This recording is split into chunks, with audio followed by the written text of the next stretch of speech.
Welcome to the Ocean Cruises podcast hosted by Andy H. This week we are speaking to Ryan and Sophie from the YouTube sailing channel Ryan and Sophie Sailing. Ryan and Sophie were both based in Stockholm prior to their cruising life. They both lived the corporate life before they decided to turn it in and live a life full of adventure on the high seas. They live aboard Polysteel, which is an owner's version Benneteau Oceanis 40 with lots of upgrades. They started their journey in Northern Europe before heading into the Med for a short stay before getting ready to cross the Atlantic to the Caribbean. They recently sailed to the Azores for hurricane season and are planning to sailing back to the Canaries and across to the Bahamas in the winter. We talk about their life on the water, how they transitioned to life aboard, what to look for in a sailboat, and their plans for the future. You can learn about Ryan and Sophie on their YouTube sailing channel, Ryan and Sophie Sailing. Follow us on YouTube, Facebook, Instagram, and download the audio on Apple Podcasts and Spotify. So, I know where you are, but let's tell everybody else where you are and what's going on and how you got there, actually, because that's an interesting story. Well, I look at you right now and I'm like, where are you? But here we go. We are currently in the Azores, in São Miguel, in Ponta Delgada, after a crossing from Bonaire that took us through Bermuda and Horta. We arrived here yesterday. Yep. After our first double-handed passage in over a year. Yeah. And we're still a bit tired from it, but excited to talk to you. How did it go? How was the passage? I know you had like some communications problems. That was probably interesting. Yeah, I kind of view the passage in two parts. It really was. We originally were just going to sail from Bonaire directly to the Azores, but the first 10 days of us getting north, we couldn't get east at all. So we ended up pretty much heading directly towards Bermuda. And then about a day out, we kind of started talking like, should we stop in Bermuda and get a burger and a beer? Because that was quite a hard passage. We had a headwind the whole way. So we had the winds between 60 and 70 degrees apparent. And the boat was just bouncing and smacking and slamming. It was good wind. It was really consistent wind, but it was hard, it was just hard sailing. So we elected to go to Bermuda, which was a good thing we did because our VHF broke going right into the harbor. And so it was lucky, but we, for like safety reasons, I elected to let's get this VHF fixed. And I wanted to upgrade it anyway. So we flew one in from the US, and by the time it arrived, we missed our weather window. And then we ended up having to spend another 2 weeks in Bermuda waiting for wind. It was just nothing out in the North Atlantic. So, and then the second part of the passage was almost all downwind beam reaching type sailing. Very nice sailing. Yeah.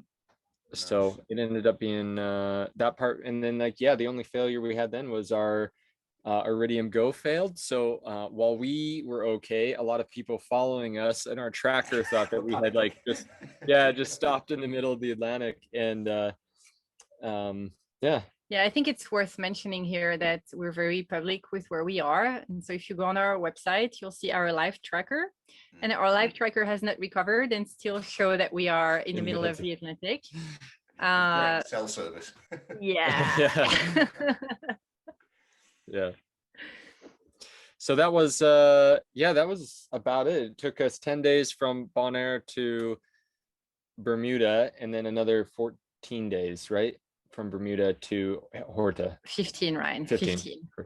So okay. If you treat them as two separate passages, you actually made really good time. We actually did. Yeah. We were very impressed with Polysteel. So for context, Polysteel is a Benneteau Oceanis 40 from 2007, and it's considered to be one of those more modern production boats, which old school sailors would say are not great to cross oceans or go offshore. Yeah. Right. But we found that Polysteel performed exceptionally on those two passages, both upwind and downwind. And we averaged between 6.5, I would say around 6.5 knots. Whoa. on both passages? No, I think the first passage we were a bit slower, but we purposely were slowing the boat down on this first passage because just with the wave conditions, we were slamming pretty hard. Right. So we were actually struggling to get the boat to slow down. So we had quite a bit of reef in the sails, and it was great conditions, but we were just smacking the waves too hard. So we slowed her down. I think we could have gone really, really fast on that passage if we had a boat that could cut the waves. The second passage, definitely, we averaged probably six and a half knots, probably. Yeah, so it was all right for us. Yeah, it was great for downwind. That's really good. Yeah. I think we probably had a couple days where we did 160, 170 mile days, which is really, really fast for us. We can't do a 200-mile day in our boat without like breaking stuff. Yeah. So that was like, we had a couple really, really fast days. Yeah, that's awesome. So just because I know that to go to the Azores for hurricane season wasn't your first choice. You wanted to just travel around the States, I think it was. Yep, that is correct. And then you apparently not welcome there, or you have a naughty history or something. I don't know. my wife got denied entry quite a few times. So it's really funny because, I didn't realize that being a criminal would prevent you from going into the United States, which when you think about it is a logical explanation, right? I mean, cocaine deal. But 2 years ago, we've always wanted to sail to the United States because that's where Ryan is from. And I have this anthropologic fascination with the United States. So the only thing is when you sail into the United States, you cannot enter on a visa waiver, which is what most tourists travel on. You cannot travel on an ESTA if you enter on your private boat. You have to have a proper tourist visa, B1, B2. Or on an airplane, actually. Or you can travel, really? Yeah, in a private airplane. In a private airplane, okay. We have a private boat. We do not have a private airplane yet. So when I applied for that B1, B2 visa, Ryan and I had just spent a couple of months in the United States and we are not married. And the visa agent in Paris decided that it was a little too much of an immigration risk and denied me that visa. So in the same run, I've lost my visa waiver privileges. So I could not just fly in and out. And now I needed another visa to enter. Which was difficult for me to get because that visa denial was now on my permanent record. So it's been 2 years that we have been unable to travel to the United States, and I still cannot enter. So the United States were not an option this year, unfortunately. So if you apply, because an ESTA you can just get online. That's just you just go on the website and you click for it, like $20 or something. So if you get denied a visa to actually travel there, you then cannot get in on an ESTA for 2 years afterwards. That's right. Yes, your visa waiver privileges are revoked. They were revoked from you the same day. Oh, nuts. Yeah, I know. Because I mean, in hindsight, you could have actually just flown into the States on an ESTA. That's right. Just met up with Ryan on the boat. Yes. Yeah, but who knew, right? Okay.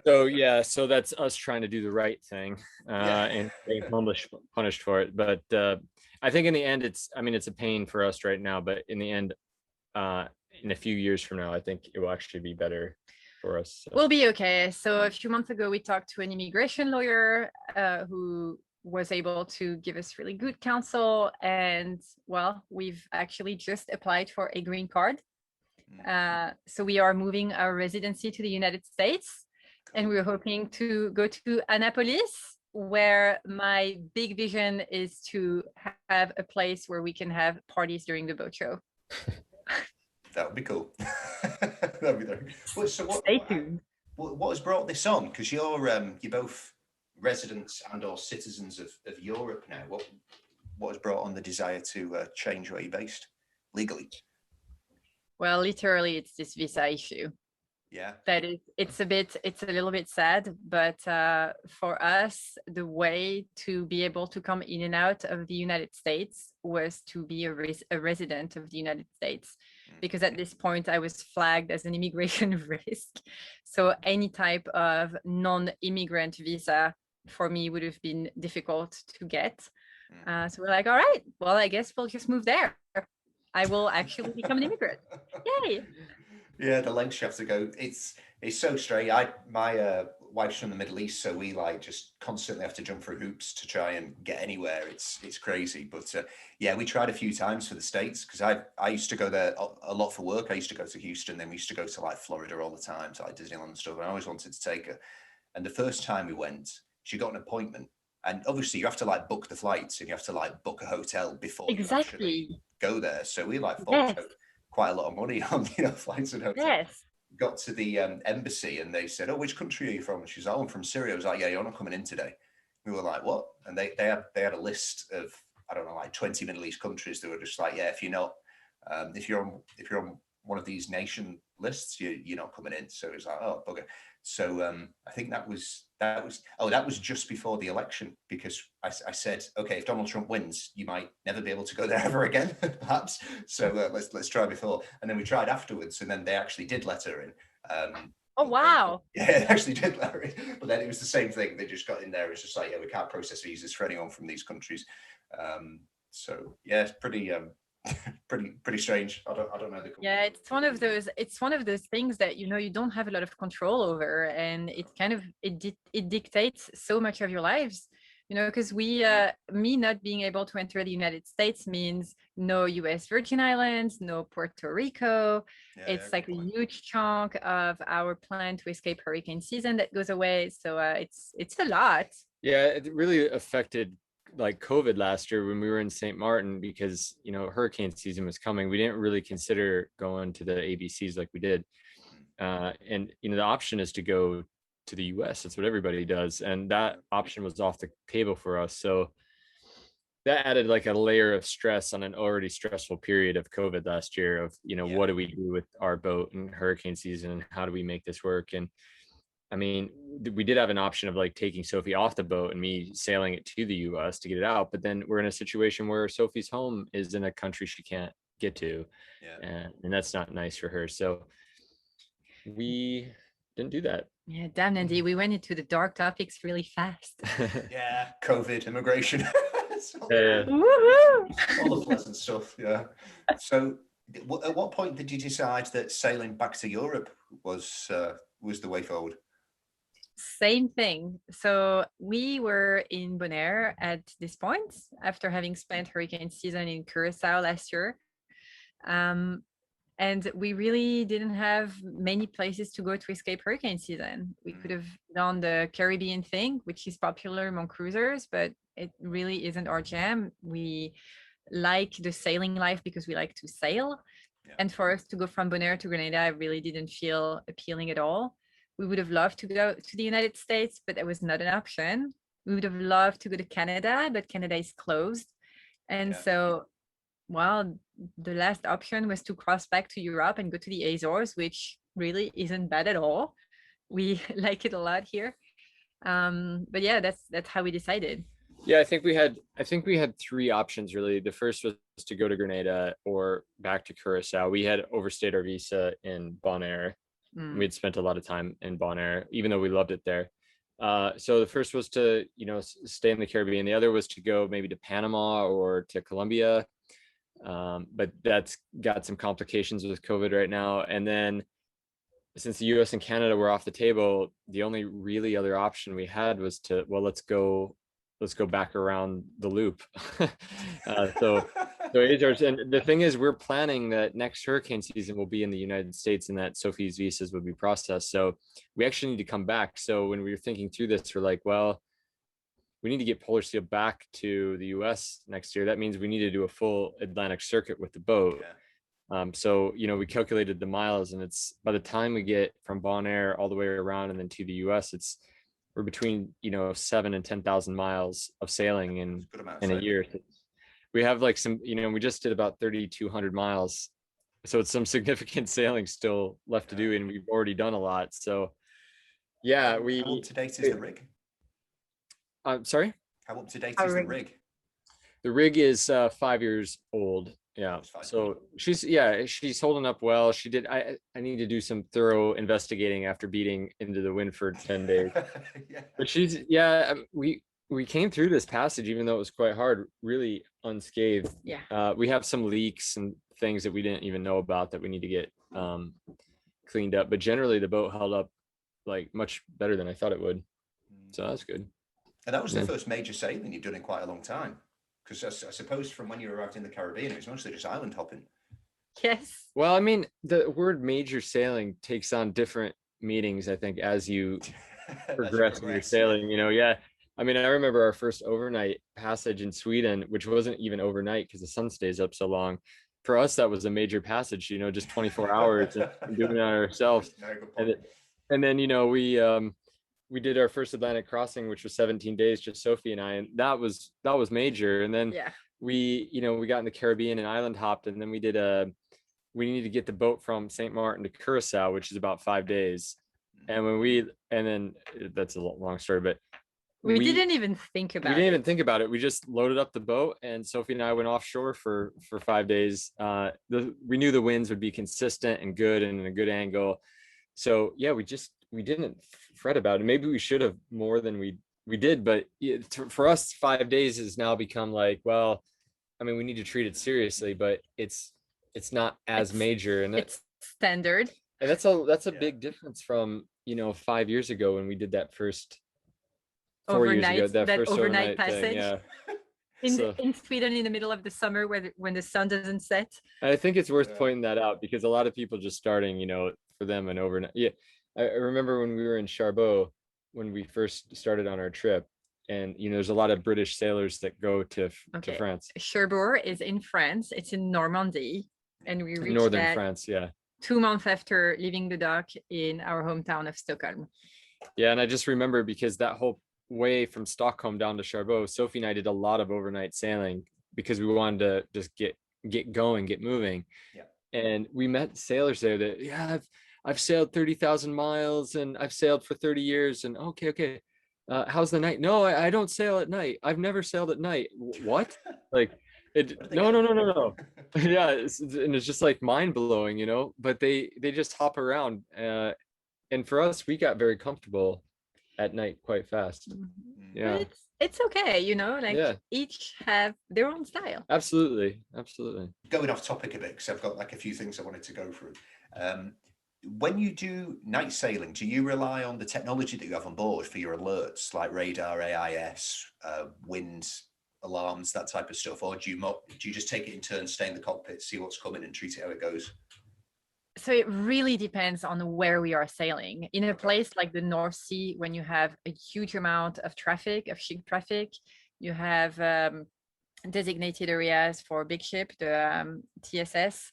You have fishing boats and crab pots. The watches need to be extremely active because you're constantly going to have something to monitor for on the chart plotter. When you're in the middle of the Atlantic on the other end, there is nothing to hit. You hope. Well, hopefully. I mean, if there is something to hit, then there is really nothing you can do about it. So the watches are very, very different. So at night, when we sail very coastal, we're always up and the watch is very active. We are always on the autopilot, but we check out the chart plotter a lot. But when we are offshore in the middle of the Atlantic, it really is the wind that dictates if the watch is going to be active or not. Not what we can possibly hit.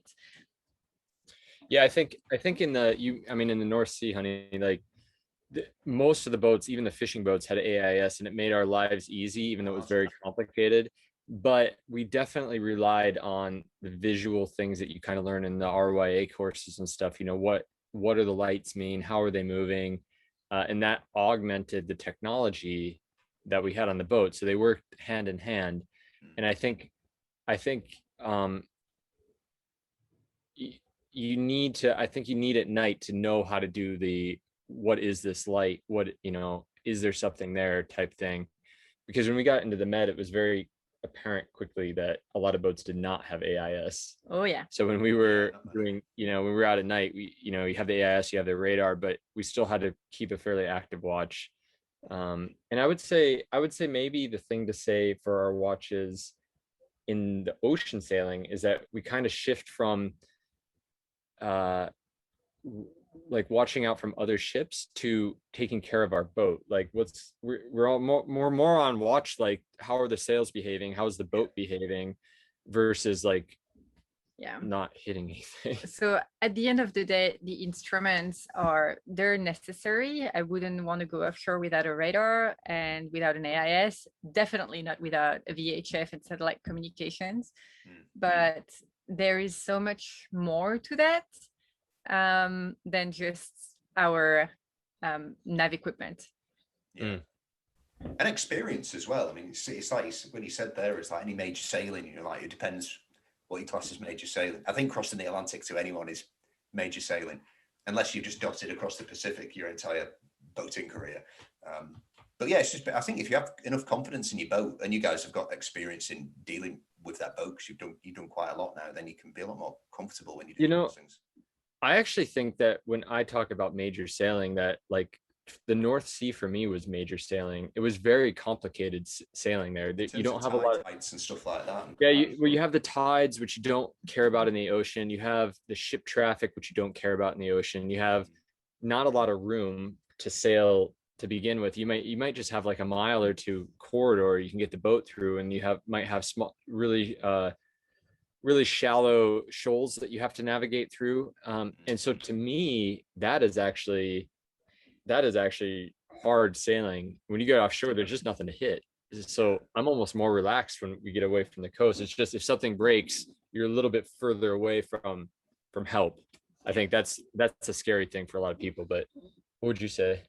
I agree with you. I think that crossing the Atlantic is actually a lot easier than some of the passage that we've done, for example, between Gibraltar and the Canary Islands, where we encountered between 40 and 50 knots of wind, or across the Mediterranean, where the weather is just bonkers, period. Or, you know, that passage between Bonaire and Bermuda, where we had to go through a notorious, difficult passage called the Mona Passage between Puerto Rico and the Dominican Republic. And we sailed through the Bermuda Triangle, which it was okay, but upwind is difficult. Those passages, those were the hard parts. Crossing the Atlantic, that was almost easy in comparison. It was just long.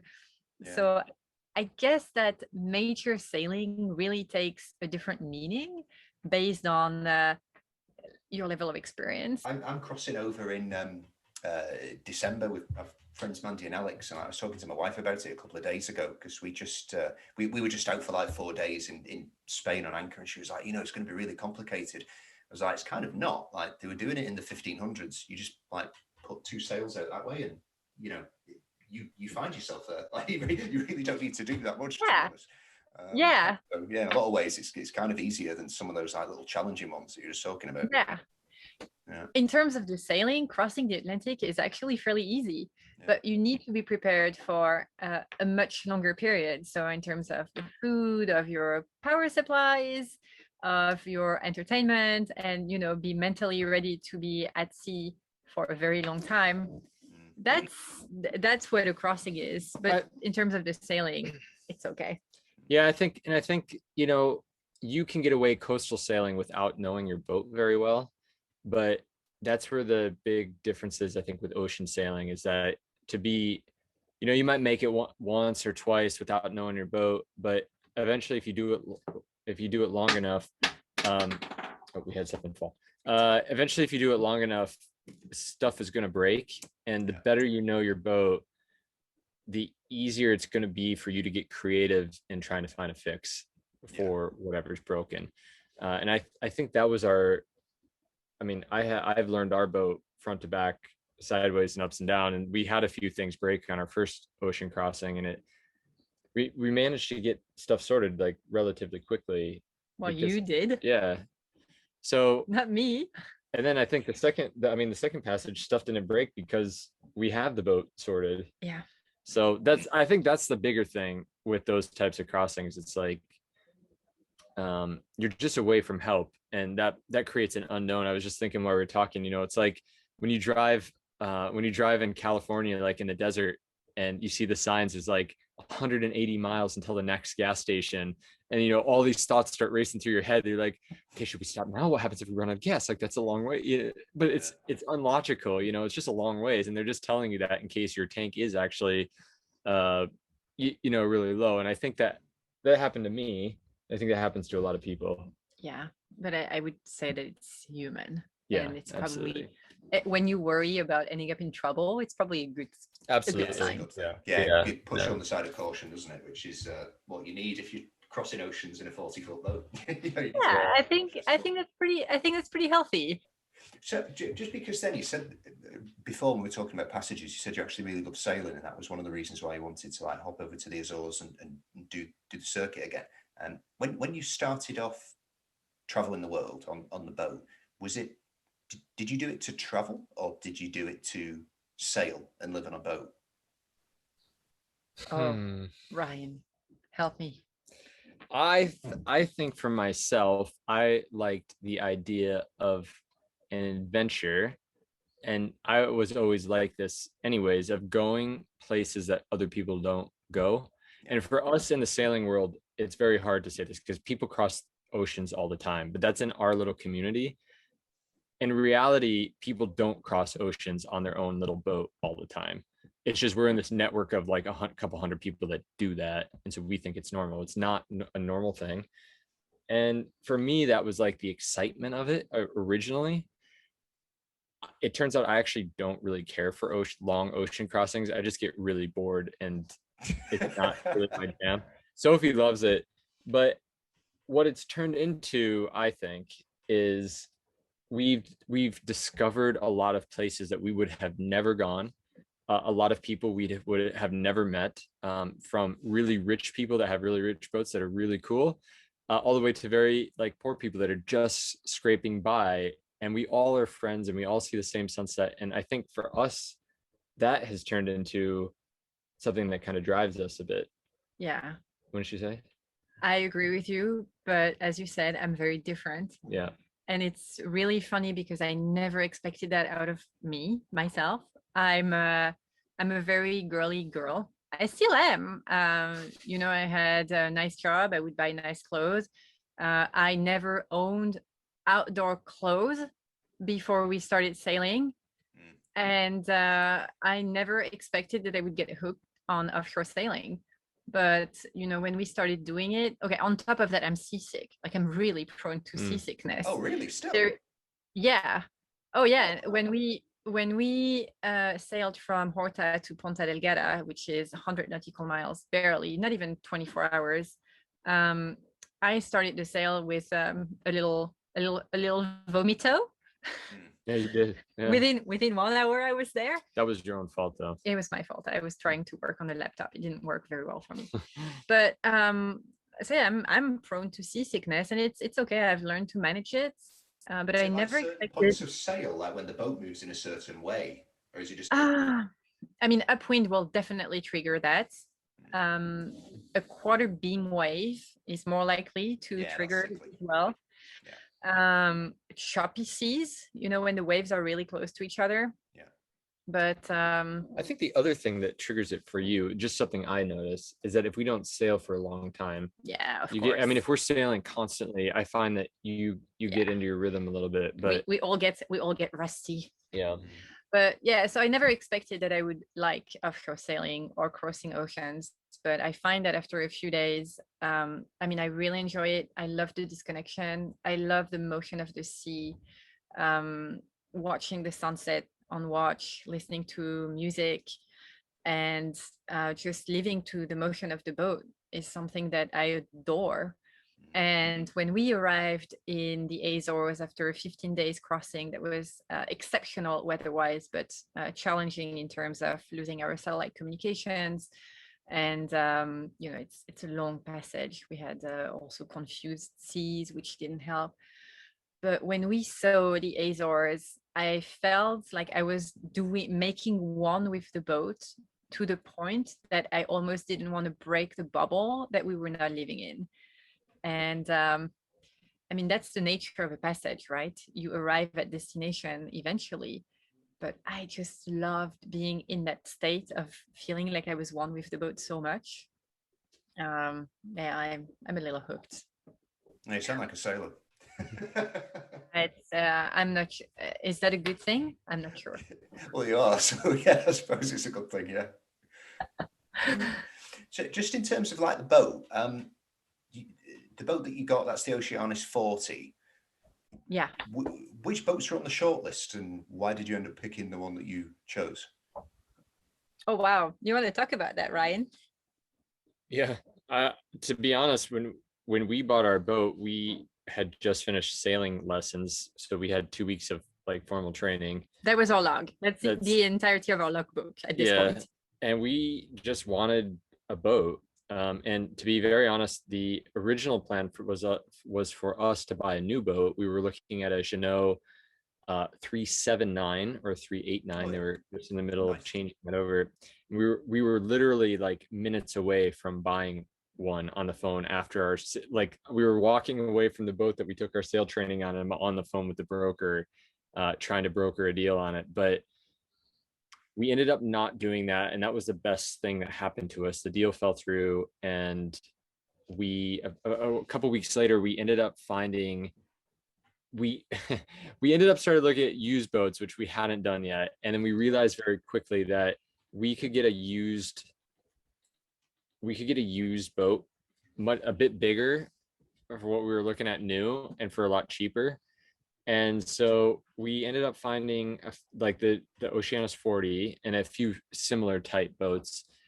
And we found a couple for sale in the UK, and we made a few offers, and they fell through. And then we found Polysteel, which had a different name at the time. It was called Mixer, in Southampton.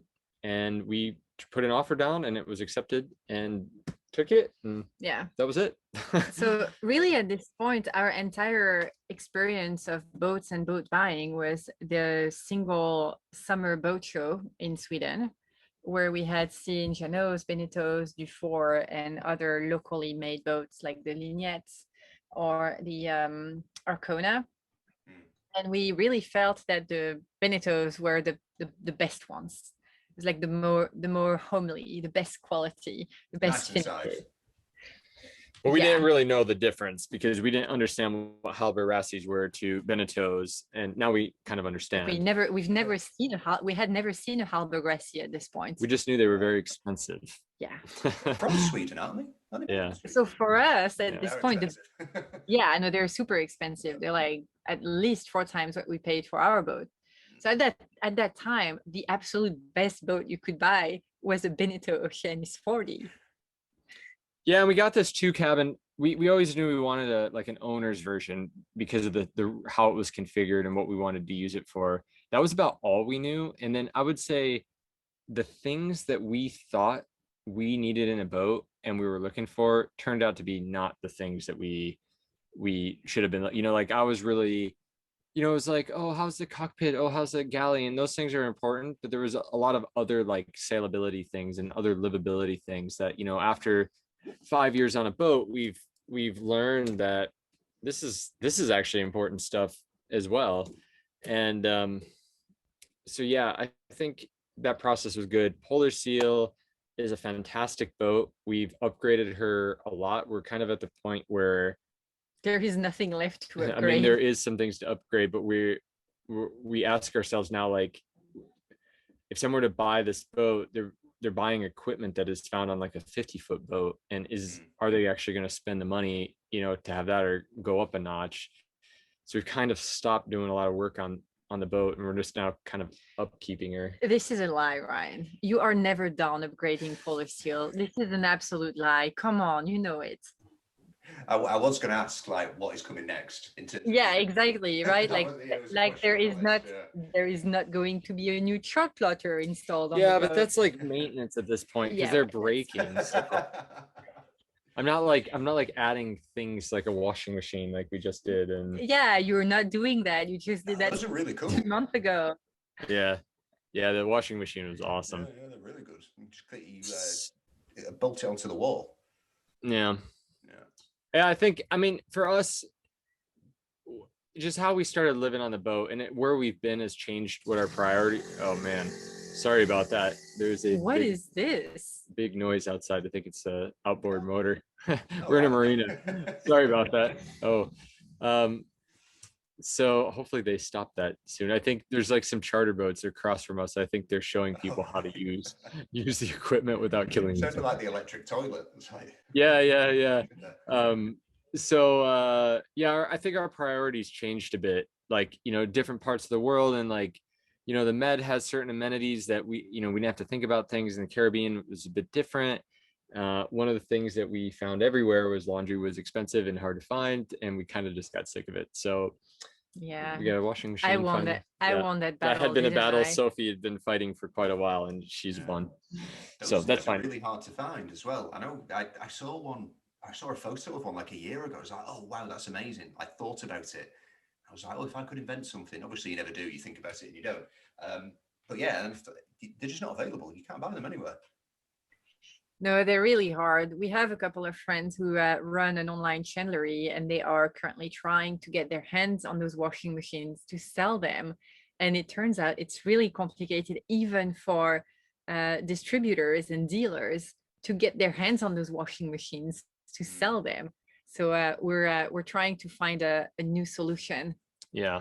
to Yeah, get. because so many people Yeah. have watched our installation, and they have contacted, yeah, where did you get that, blah blah blah. And so hopefully ours doesn't break, because we Yeah. don't have another solution. By the way, if you listen to this podcast and you are a new boat owner with aspirations to cruise the world, a washing machine is absolutely almost indispensable. It's Yeah, one of the vital things that you never put on the list when you're first looking for a boat. yeah, it's really good to have. It sounds like a luxury, but we paid 800 euros for our washing machine, and in the 3 years that we cruised before owning the washing machine, we spent more than Yeah, that easily on spent. laundry. Easily Way spent. more. Yeah, Yeah. if you go to into like not even an expensive marina, if you just go into a normal marina, you can pay like €5 or €6 for a load of washing. Well, we did laundry in Horta. We had a lady do it for us, and that was €90 right there. 92 euros, yeah. Yeah. What? Yeah. I mean, we had a lot of. It was like 2 months of laundry. I mean, that's like Yeah. a post-Atlantic crossing laundry where you have sheets for 3 people and like abundance of like anything that needs to be washed after you've crossed an ocean. So Yeah. it was not extremely surprising, but still like 90 euros. That's a tenth of what we paid for the washing machine. So Yeah, it's like a week for food if you're cruising. Yeah. yeah. Mm. Absolutely. Just to get something washed. So I mean, you've done the island hopping life. I mean, you've done it like a little bit in the Mediterranean, then you've done it in the Caribbean, and you've also done longer passages.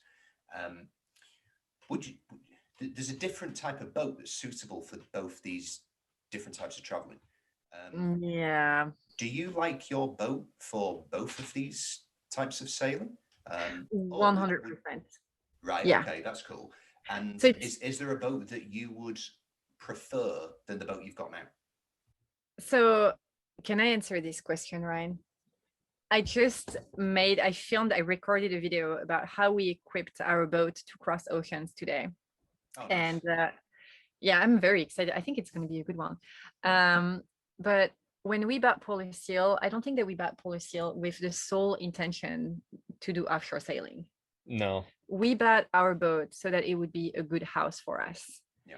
And the reality is that we have done island hopping and we've done ocean crossings too. But for one day that we spend at sea, we spend at least a week on anchor or in the harbor. And it's our house most of the year. I mean, it is our home. So she needed to be comfortable, and I think that she's great for that. Now, to cross oceans, and it's actually something that I said in this video and that I was quite proud of, because that is really how I feel. But I do not subscribe to the whole blue water sailboat philosophy, in the sense that I believe that the ability of a boat to cross an ocean really comes down to the owner's mindset, skills, and knowledge. And that I think that if we talked, instead of talking about blue water sailboats, we should talk about blue water mindset. And we should talk about seamanship, about preparation, about equipping your boat and risk management, because that is what is going to make an ocean crossing safe and comfortable. That is not the type of boat that you buy. I agree with that up to about 99%. So like there's definitely a world where a lot of us dream, you know, it's like people go out and buy the Jeep Wrangler and have it like fully decked out for off-roading and blah blah blah because they live that dream but they never do it. That Jeep is only ever going to drive on the road, and that's 99% of us. But there is a small subset of people that do end up going to very unique and challenging places. And then I do think there is something about making sure your boat has a certain equipage level. Equipment. Sorry. No, but the boat is designed also in a certain way. You don't want to, I mean, people do take fiberglass boats into the ice, but it may not be the smartest, you know what I mean? It might not be the best idea to do that. You can do it, and people do it. So in that sense, Sophie's philosophy is spot on. But I think there is like going down in the Southern Ocean and hanging out between Antarctica and South America, you may want a certain level, but that's a very small subset of people, even though that's all might. Even smaller subset. Right. But my point is, even though we all might dream about that and think we're going to do that. So, yeah, but I agree. I think the way you've worded that is really good, Sophie. And for me, I find personally, there's a tug of war between living comfortably and making sure the boat is has the ability to do certain things sailing. So I love our boat, but one thing that drives me nuts with the boat is that we are somewhat limited in how we configure our sails because of how the boat's designed. You know, the old Benneteaus and Genoas, all the old sailboats had metal tow rails, and you could attach blocks to wherever you wanted. And I mean, the setup was unlimited, and that does not exist on this boat. So we have to get very creative with how we do certain things. That's fair. Sometimes, and that is fair. So I have a little bit of a personal tug of war between that. But he asked a question about an ideal boat for us. Yeah. So here is the problem, Andy. Two different opinions. I mean, you're a sailor. You're a sailor as well. Let's talk about your dream boat. Can you afford it? No. No. Well, no, actually, I could, but I'd be stupid if I spent every penny I had on the boat. So I wouldn't. What's your dream boat? At the moment, I'd probably say it's the new Moody, I think 54DS. Yeah, that's a nice boat. I'm here. I'm right here with you, Andy. It is a beautiful boat. That's a nice boat. Yeah. You also need $1 million in order to buy one. We actually met the owner of a brand new Moody 45DS in Bonaire before we left. Two of them. Great people. Yeah. They're so nice. Amazing boat. Beautiful. The 45 is actually affordable. I think you can get that now for it's like about 300,000. So no, it's not affordable. It depends. But it's not. We could not afford that. No, but if you got your average family who had retired and they'd accumulated a house that's paid off, they could buy that.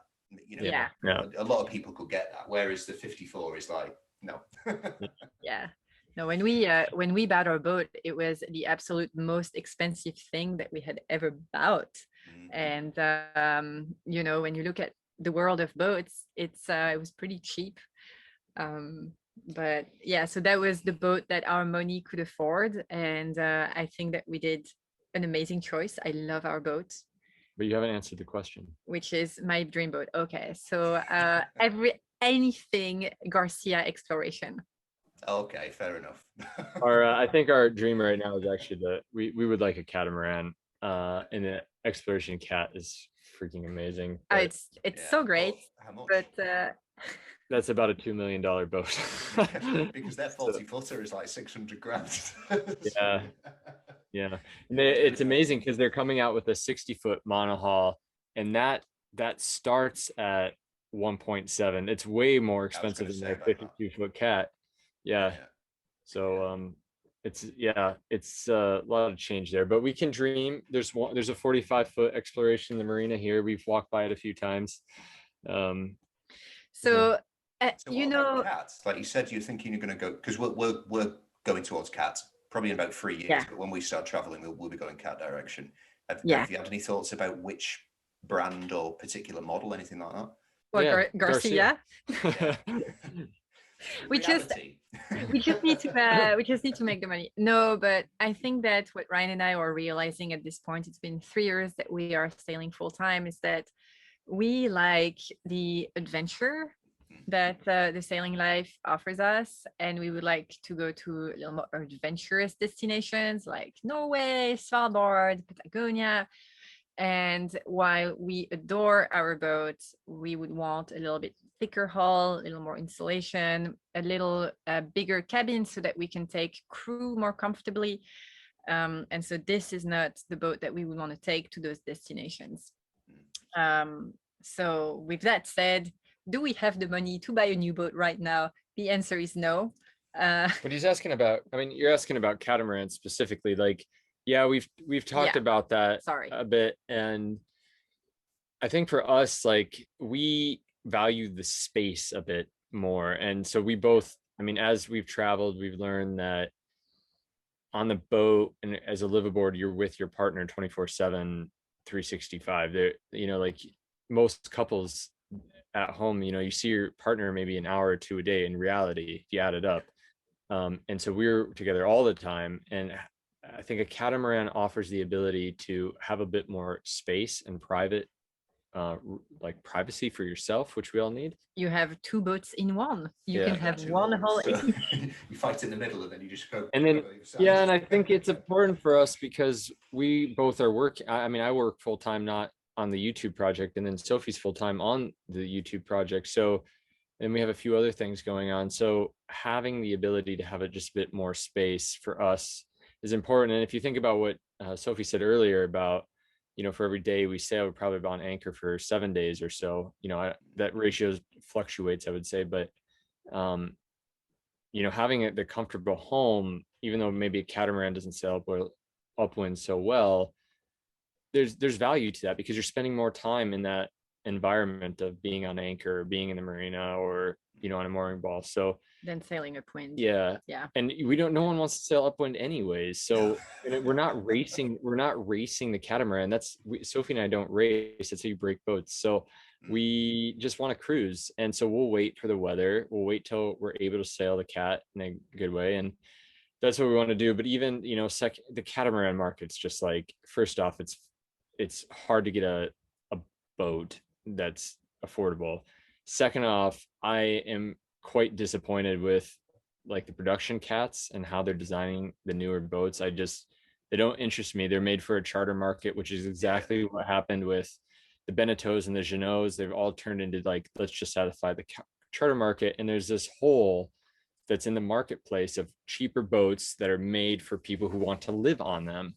And I think that's, for me, that's really frustrating because there's like, yeah, I can't afford a Garcia, but I could afford something, but there's nobody making that something.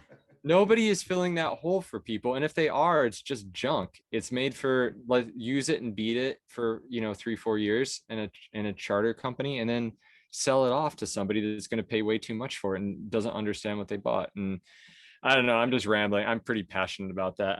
I think there's a big hole in the marketplace. Sorry, Andy, you opened the can of worms here, the Pandora box. Well, no, me and my wife have been having those conversations over the past few months because we've been looking at a few cats. Not because we're getting one anytime soon, but I just like to know what my future looks like at any given time. So if I'm like, oh, let's do this in 10 years, I'm like, okay, let's research it now. So yeah, we've been having a look at quite a few of them, and I think you're pretty limited to getting a catamaran that is obviously made for charters, because pretty much all of them are, and you're just gonna have to modify it. Turn one of the bedrooms into an office, upgrade all the equipment, change the way the cockpit is laid out. You just have to mess around with them to make them suitable to live on. It's funny you say that because we're literally just off a Saba 50 from Fontaine Pajot, where the owners were like, well, we bought the owner's version, but the owner's hall still has 2 cabins, and we're going to have to transform that entire cabin into a bathroom to suit our needs. So, yeah. Yeah. So if you get into that range, they're not even made. But I mean, again, it's like, here's $1 million boat.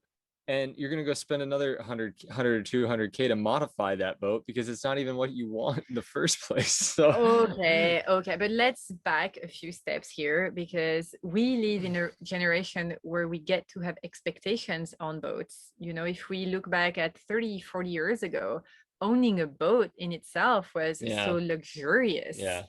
You know, and here we are buying 40-foot boats like it's nothing in our mid-30s. Like, I was sure. going to say, specifically within the age range, because it's like, I mean, now it's pretty common for people in the maybe not early 20s, because you do have to save, but you know, like mid 20s going into your 40s to be traveling around the world.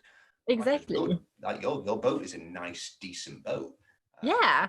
And it's normal now. Like, I mean, we were having a look at road because we're actually based in Almerimar now, which I know you guys spent a lot No of time way. I moved the boat there like 2 weeks ago, and there's an area called Cabo de Gata, which is like just north of Almerimar, which is we know all of it. Yeah, it's very beautiful. Some gorgeous anchorages there. So we just moved it there, and we were having a look at some of the boats that were like 1960s, 1970s, and it's like I was looking at them and I was thinking, it looks like a piece of shit, but when that person bought that, originally owned it, they were probably incredibly wealthy. You know? Exactly. Yeah. We were in Horta with a westerly from the early 90s, I believe. And it was a 48-foot westerly. Oh, wow. And that boat comes with a full bar. Like there is a cabinet that's just for glasses and a huge cabinet for. And we're looking at this 48-foot boat. It's like, it's amazing, but what is going on with the bar? Like, who would want that full bar, transform that into a fridge or a freezer? It's so unnecessary. But back then in the 90s, you would buy a 48-foot boat, like it was like a super yacht, right? And so you would want to entertain your guests and have that bar in there. We just live in a completely different generation where boating and the sailing life are so popular and democratized that we have really different expectations on our boats. So I think it's a pretty good thing, even though we complained about it. I think remote working has changed it, because I really think that as well has made the difference, especially with younger people like yourselves now being able to travel. I mean, I know you both do completely separate businesses, but they're both based online. Before, there was no way somebody in the 20s or 30s, unless they did incredibly well or they had rich parents, could afford to get off and go, because you couldn't work as you were doing it. You're going from port to port trying to paint or fish or something like that. But now, I mean, especially the majority of the younger generations are catering themselves towards those type of jobs where they can work from home, because everybody wants this lifestyle where you've got freedom. It does lend itself perfectly into traveling the world on a boat or in a van, like a lot of people do in a camper van as well. That seems like a really cool thing to do. Yeah, I think we're kind of like more in the early adopter phase, and COVID kind of kicked off, like everyone's sitting at home, people are like, okay, wait, I can do this, I'm doing it right now, like why can't I do this off a boat? And so there'll probably be a flood of people transitioning into life. I think one of the hard things though with the sailing life is really hard. The van life, I'm sure, is hard too. That's even smaller space. We haven't done van life, so I can't really comment fully, but the van doesn't move at night. And if it does, you probably have really big problems. One thing I find with the boat is like, and this goes into a whole nother topic, which we don't need to get into, but you never get away from the boat.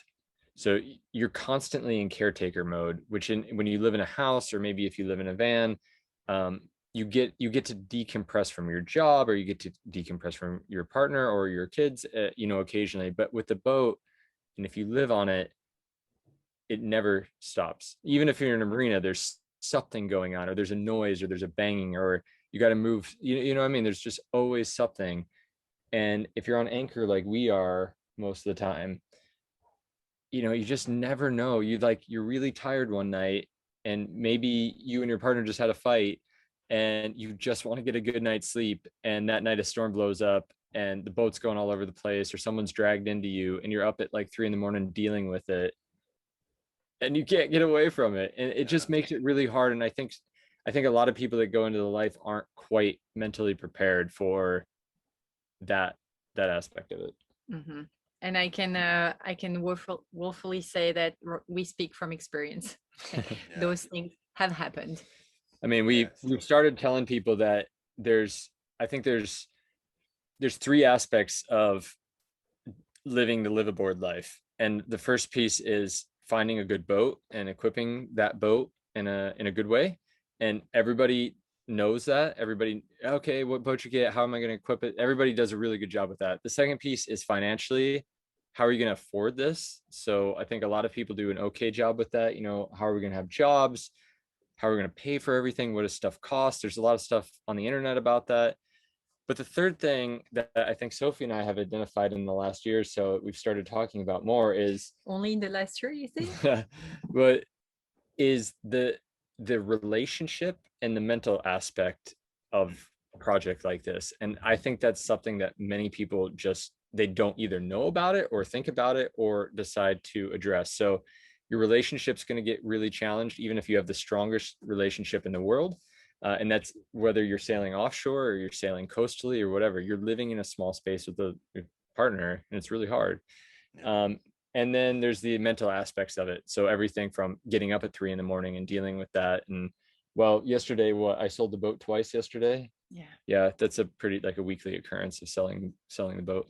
We did not actually sell the boat. What we call a sell the boat day is when we've had incidents and we're tired and we're just tired of this. And usually we recover from it. We're like, no, we're not actually going to. Pretty sure yesterday. So I think yesterday I screamed, "I'm selling this effing boat." But we're not actually selling the boat. Yeah. So I think that's the 3 things. And I think that third piece is something that if, people are listening, that's something if you're going to devote a lot of time and energy to, that is actually something that will pay for itself as you get going a lot. Yeah. I mean, it's like you were saying before, though, like your average couple, they actually don't spend that much time together. I mean, especially if you've got one partner who carries the weight financially, they will probably spend a hell of a lot more time at the office than they do at home. And like we know loads of couples who I swear they genuinely do not like each other. Like when you talk to them separately, all they're doing is complaining about the other person. They don't do any social activities together. They don't go place. Their friendship circles are completely different. I think if you're going to do it, you have to be able to do it with somebody who you can literally spend time in a room with, even if they've really pissed you off, and you want to talk about it or you want to work it out. Like you can't be in a relationship with somebody who you quite happily, or you could quite easily walk away from if you have an argument, because it's just not going to work. I agree with that. I also want to say that I don't want to sound like we have our shit together, because we don't. No. Nobody does. Exactly. Nobody has their shit together. Like Ryan and I fight the exact same way that everybody else fights. And it's normal. But yeah, like living in a very small space with somebody who just pissed the hell out of you, and pardon my French, I'm sorry, you can bleep that out if you want to, is really, really difficult. It is really hard. You have nowhere to go, and in a lot of cases you don't have a lot of friends around you that you can go have a drink with and vent to. So you end up having to be good at talking it through and go back to your partner and be like, I'm really sorry about what I said, like let's work it out, let's forget about it.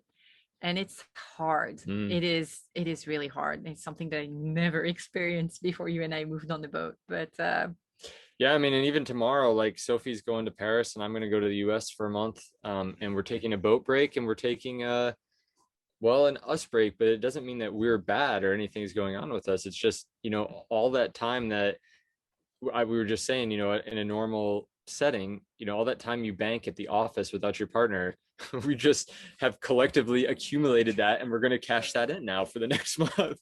And we're going to go away and create our own stories, and then we'll come back and we'll be re-energized and have lots of things to share. Well, hopefully we talk to each other in the meantime. I would hope so. It's my birthday in 3 days. Yeah, I hope you call. I'll miss your birthday again. So yeah, turkey lumps. It's just no, it's not cold turkey, but you understand. Yeah. No, it makes. I mean, I work from home. I have done for like 4 years now, because I quit like the corporate life and kind of brought the corporate life to my home. I do the same job on a much smaller scale, just with a few people. But I spend every moment with my wife. Like I work in the living room. We go out for breakfast. We go out for lunch. So like the idea of living on a boat for us and traveling the world is pretty easy because it's like we already do it. But and there's so many things that can happen on a boat where it's like if you're with someone and it's not perfect, or you're not in a relationship where you both want to address issues and talk about them.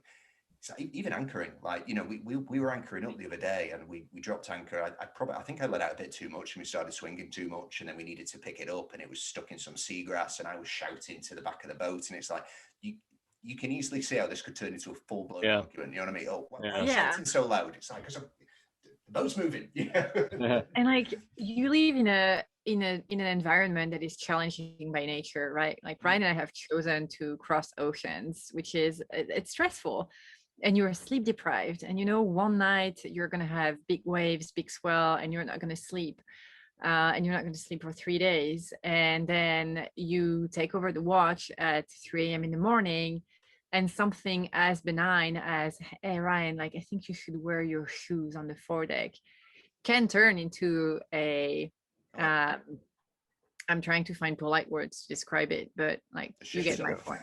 Something like Exactly. And then it just can slide, and it's you really have to learn how to recover from those things and realize that sometimes it's not your relationship, it's just this extremely challenging environment that you live in that provokes those fights.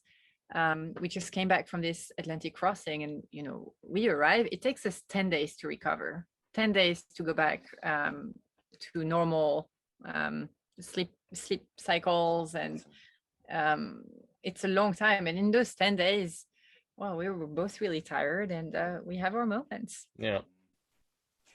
So with regards to the financial situation, you guys both, I know you did quite different types of jobs previously, but with regards to like moving on the boats, because I know that you started doing the YouTube thing shortly after. I know you didn't do it immediately. I think that's correct.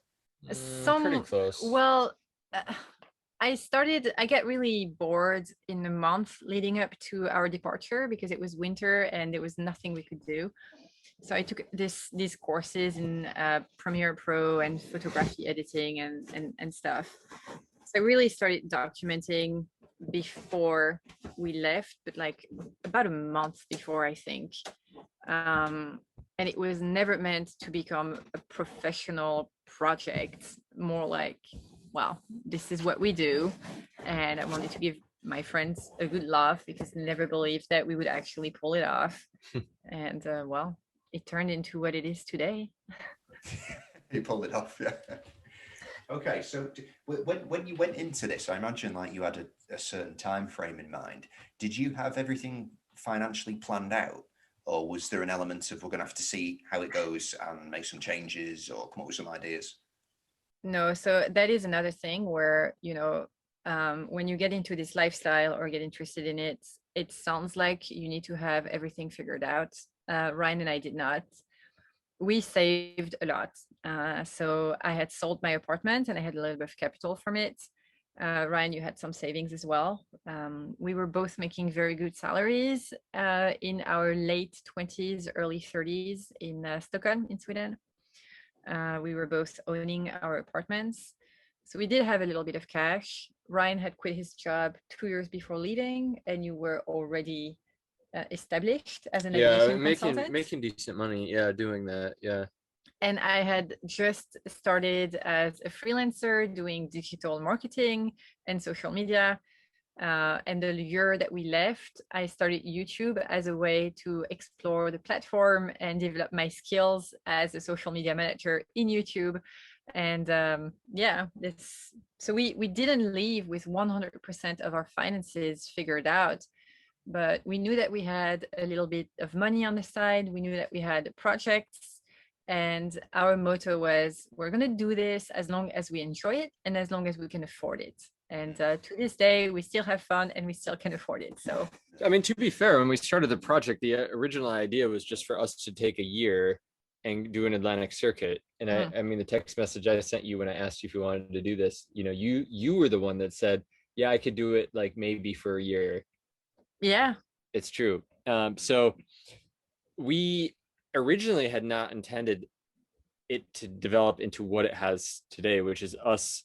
It's a lifestyle. It's a lifestyle. We changed our thought behind it and how we want to live. And so the boat kind of drove us to change how we work, how we view work. But also how we spend the money that we earn. Yeah. So the boat project actually was a driver for other changes in our life as well. So yeah. I hope that answers the question. Yeah. No, that's really good. I mean, was there a point where it kind of clicked in place where I suppose you're working your way from savings into like a new revenue stream or like a new way of earning money, something like that? Was there a point where it clicked in place with regards to the exact lifestyle you have now? Not just YouTube, but I know, like Ryan, you do some personal business ventures where it's like, okay, now we can maintain this for like another 3 years or 5 years, something like that. So I also, I'm sorry to say that, and we want to keep it real. But again, sometimes we have our financial stresses, every month, depending on where we are and, how much we are able to gather through Ryan's job or through YouTube and the expenses that we have at a given time. We're like, damn, are we going to make it? So I wouldn't say that it has ever clicked. It's like this situation where we're making money as we go, but we also have a lot of expenses and we're sort of making it, but also we've definitely dived into a lot of savings. We have, yes, absolutely. So I don't want to give this impression that everything is floating, because it's not. But I would say that for any lifestyle that you have, there's always something that you're going to want to buy, something that you're going to want to acquire, or a goal that you're working towards. But at the end of the day, you are making your lifestyle work for you, and that's what we're doing. So we definitely do have some financial struggles sometimes, not all the time. At the end of the day, we have this beautiful life that we created for ourselves, and we can still afford it because we have some income. But it's like, at this limit where you're like, we can't save money, so we're making it, but it's not like, oh, we earn so much that we can save and everything is like the way that we lived on land, because it's not. So that's about where we are. I'll call you back the day that it's clicked. But it's the same in any situation. If you lived in a house, it would be exactly the same as that, because it's the same. To a different set of needs. Yes. And when you have more, you spend more. So exactly. So it's a different lifestyle that comes with different expenses and different struggles. But at the end of the day, we love what we do. We love our lives, and it's beautiful, and we make it. But it's not like it doesn't come without struggles. Right. Yeah. So in terms of the sailing, one thing I was going to ask was like, what was the shittest passage you've ever made? But I think it might have been the one to the Canary Islands, and you're going to do it again. So I hope the next one is better. But after you've done the circuit and you found yourself back in the Caribbean, is there a plan after that, or do you just want to do this, see how it goes pending COVID? Yeah, I mean, our plan is to actually get to the US. So this time, third time around. So last year we wanted to go to the Bahamas and we didn't go. And so what we'd like to do this year is get to the Caribbean, and then go to the Bahamas, and then hopefully go up to the US. And we're going to hopefully find a nice place to have a home base. We'd really like to develop a home base. We still have our apartment in Sweden. We plan on keeping that, but we'd like to have a home base in the States. And then we would do a little bit of, Sophie needs to rack up some days in the United States. So we need to get some time under her belt. And then, so we'll probably do some Virgin Islands. Maine looks amazing. Yeah, go up north, maybe even to Canada. I know that's not the US, but and then there's always Hawaii. There's places in the Pacific, Alaska. We would love to go into the Pacific, and that's on the radar, but I'm not I don't think for the next few years we will. I Well, don't know. what? Go to the Pacific. Go to the Pacific? We don't know that. We don't know, but so that's the plan. So we want to get to the US, kind of get our home base built and established, and then we'll decide what's next. So My big dream is to sail to Japan, and both Ryan and I really want to sail to the Pacific. I don't think that we could give up on the sailing life without going to the Pacific, because that's something we really, really, really want to do, and it's close to our hearts. Yeah. But for now, we have this green card process upon us, and we'll have to see where that takes us. But when we started sailing, who could have predicted a pandemic falling upon us? That has altered our plans substantially. So, you can have dreams, but making plans at the end of the day is it's a bit difficult. And I think as well, I mean, it's affected everyone. Like we've lost. So I work in the oil and the gas industry. So like we lost so much over the past couple of years. Yeah. We've got friends who are in hospitality, and they've probably lost everything in a lot of cases. And it's like when your life and then your income depends on traveling, the COVID restrictions have just they've ruined things. Yeah. Destroyed things. It's like, and I think now, for example, the situation you guys are in, obviously there's the immigration factor, but COVID played a role in it getting to that point. So yeah, I think the boats boating has always had this there's always an issue with the perception of boats. So you see a yacht come in, you think it's a very rich person and they have a lot of money. It's generally not the case, but local people and governments don't always understand that. They don't understand how boating works. And as such, in the COVID days, I think we really are the last group of people, unless you go to very, very specific places that rely on the boats, to get